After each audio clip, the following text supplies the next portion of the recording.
Okay, so today we're going to take a look at something pretty wild. Yeah, definitely wild. It's this plan from the Department of Government Efficiency, or DOGE. Oh, yeah, I've heard of those guys. You know them. Not personally, no, but their reputation precedes them, shall we say.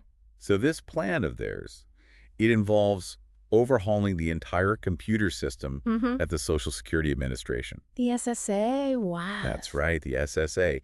And like if you've ever had the misfortune of working with, uh, those legacy systems, Oh, tell me about it. I'm talking about the kind of code base that just gives you Old chills. spaghetti code all the way down. Yeah, exactly. And when you think about the scale of the SSA, I mean, we're talking about a system that millions of people rely on. It's mission critical stuff, right? Absolutely. Right. So the stakes are incredibly high. And what we want to do today is really dive into this plan from DOGE. Understand what they're trying to achieve. Yeah, what are the technical challenges What could go wrong? and what this could all mean for, folks who depend on those benefits. Makes sense, yeah. So our main source for this is an article from Wired.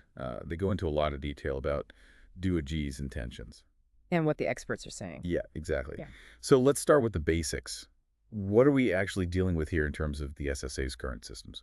Right, so the big thing that jumps out from the article is the dominance of COBOL. COBOL, yeah. Like, for anyone who hasn't had the, shall we say, the pleasure of encountering it. Oh, it's a joy. It's a joy. COBOL, it's a programming language straight out of the 1950s, Think back to the dawn of computing. Yeah, punch cards and all that. Exactly. And it was huge in the development of mainframe systems, those big, data crunching machines. And the Defense Department had a big hand in it, right? Oh, absolutely. COBOL is kind of their baby in a lot of ways. So it's old, but what's really striking is just how much COBOL is still running at the SSA. That's the part that blows my mind. I mean, the article says as of 2016, they still had over 60 million lines of COBOL code. 60 million, that's insane. And that's just COBOL. We're not even talking about the other legacy languages they're using. So we're talking about a code base that's probably been touched by hundreds, if not thousands of developers over the years. You got different coding styles, different levels of documentation or lack thereof. It's a maintainer's nightmare, right? It's like trying to unravel a giant tangled ball of yarn. And it's not just the volume of the code, it's what it does. Right. This is the core logic for how Social Security operates. We're talking about issuing Social Security numbers, managing all those payments. And crucially calculating how much each person gets in benefits. The article even mentions MADAM. Madam. Yeah, their database system, Master Data Access Method. Oh, right. It dates back to the 80s, and you guessed it, COBOL.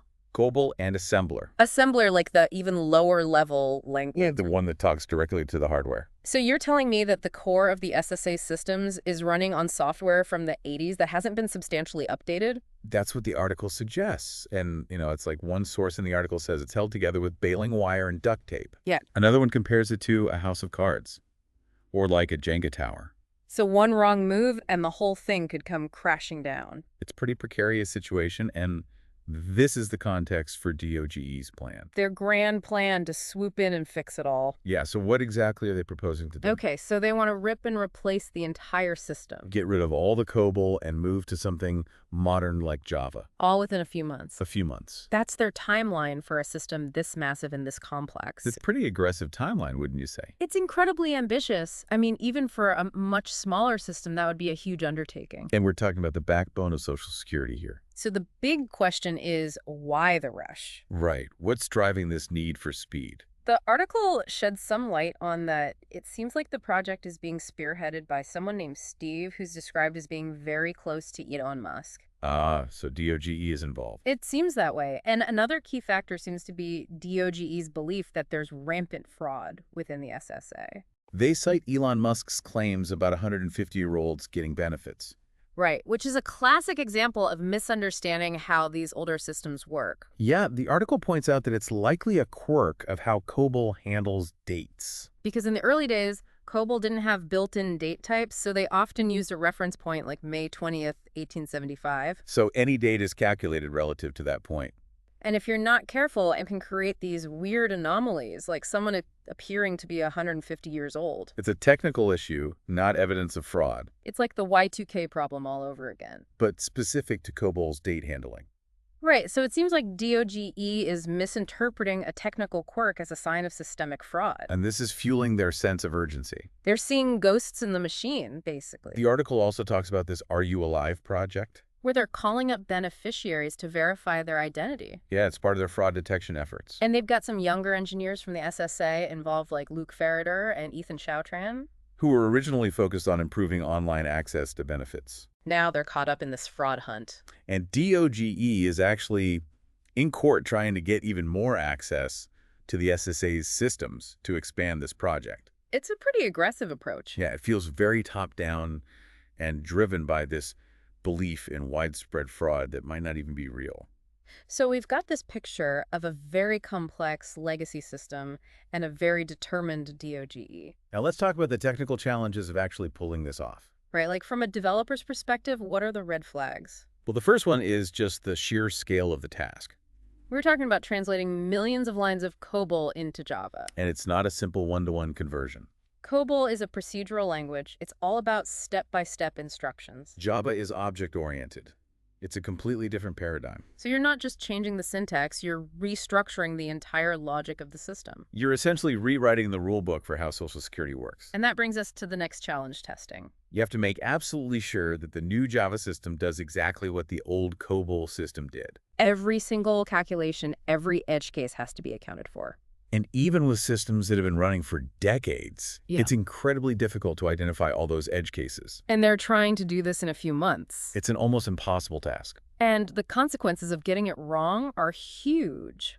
The article quotes an SSA technologist who talks about the danger of invisible errors. Errors that the system doesn't even detect. It's not just about someone getting the wrong amount in their check. It's about someone not getting paid at all and the system not even knowing it happened. Imagine trying to debug that in a brand new, massive Java code base. Talk about a needle in a haystack. It's a recipe for disaster. Yeah. And there's this quote from Dan Hahn in the article that really sums it up. What does he say? He says, if you weren't worried about a whole bunch of people not getting benefits or getting the wrong benefits or getting the wrong entitlements or having to wait ages, then sure, go ahead. So basically, if you're okay with potentially screwing over millions of people, then this plan is fine. It's a pretty stark warning. And it highlights the fact that this isn't just a technical challenge, it's a moral one. We're talking about people's livelihoods, their ability to pay rent, put food on the table. It's not something to be taken lightly. And it's worth noting that the SSA has tried to modernize before. Oh, really? Yeah, back in 2017, they announced a 5-year plan to replace their core systems. So they knew it was a long-term project. They recognized the complexity and the need for a phased approach. But that plan was eventually put on hold. Partly because of the pandemic. But the point is, they knew it would take years, not months. And now DOGE's coming in and saying they can do it in a fraction of the time. It's hard not to be skeptical. The article quotes another SSA technologist who says DOGE thinks if they can say they got rid of all the COBOL in months, then their way is the right way, and we all just suck for not breaking things. So it's about proving a point. It's about showing that their way is the best way, even if it means cutting corners and taking risks. It's a very Silicon Valley mindset. Move fast and break things. But this isn't some app we're talking about. This is Social Security. This is people's lives. So let's sum up what we've learned. We have this incredibly complex system built on decades of COBOL.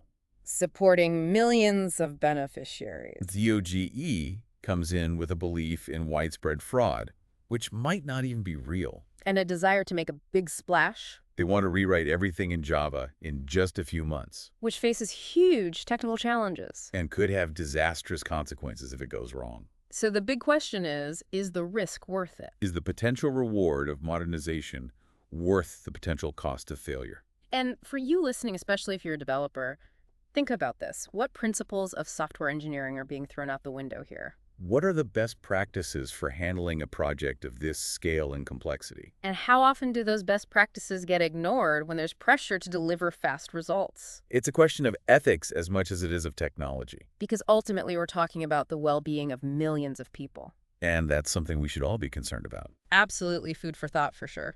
Thanks for joining us on this deep dive. It's a story that we'll definitely be keeping an eye on. Yeah, me too. This could get interesting. To say the least. Yeah, to say the least. All right, we'll see you next time. Take care.